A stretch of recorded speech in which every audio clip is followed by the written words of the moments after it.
Oman జలాలలో భారత జెండాతో ప్రయాణిస్తున్న హజీ అలీ అనే నౌక దాడికి గురైన సముద్రంలో మునిగిపోయింది. అయితే నౌకలోని 14 మంది సిబ్బందిని సురక్షితంగా కాపాడినట్లు కేంద్ర ప్రభుత్వం ప్రకటించింది. వాణిజ్య నౌకలపై జరిగిన ఈ దాడి అంగీకారయోగ్యం కాదు అని తీవ్రంగా ఖండించింది. సోమాలియా నుండి యునైటెడ్ అరబ్ ఎమిరేట్స్ లోని షార్జాకు సరుకుతో వెళ్తుండగా బుధవారం తెల్లవారుజామున ఈ ఘటన చోటు చేసుకుంది. గుర్తు తెలియని దాడి వల్ల నౌకలో మంటలు చెలరేగి అది సముద్రంలో పూర్తిగా మునిగిపోయింది.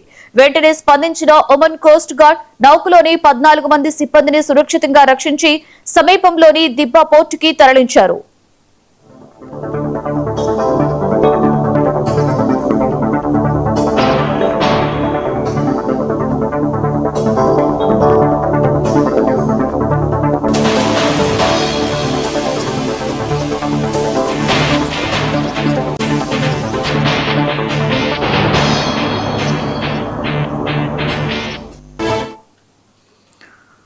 ఈ ఘటనపై భారత విదేశాంగ శాఖ తీవ్రంగా స్పందించింది. వాణిజ్య నౌకలను లక్ష్యంగా చేసుకోవడం, అమాయకపు సిబ్బంది ప్రాణాలను ప్రమాదంలో పడవేయడం వంటి చర్యలను తీవ్రంగా ఖండిస్తున్నామని, స్వేచ్ఛ వాణిజ్యం, నౌకాయానానికి ఆటంకం కలిగించవద్దని ఒక ప్రకటనలో పేర్కొంది.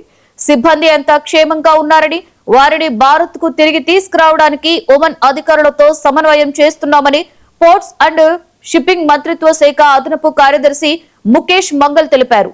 మరొక వైపు ఈ ప్రాంతంలో ఉద్రిక్తతలు ఉన్నప్పటికీ భారత్ కు ఎల్పీజీతో వస్తున్న 2 విదేశీ ట్యాంకర్లు హర్ముజ్ జలసంధిని సురక్షితంగా దాటినట్లు ప్రభుత్వం వెల్లడించింది.